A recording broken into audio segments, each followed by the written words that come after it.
Bir 10 жігіт шақырайықшы. Шайник. Мен айтырмын. Чайның құман.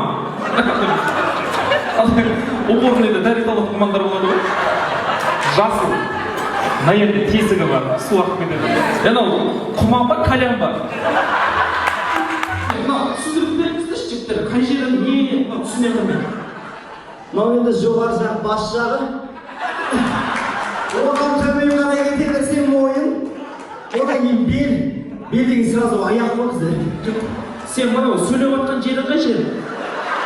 Ол ең маңызды жер.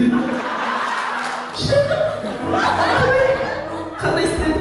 Мен баласымын. Шайқанып отыра берші, сен шықсаң тек еркектерді қосып жібересің ба?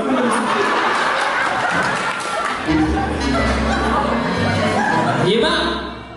Былай, иіс бір бәлеге батқан жоқ.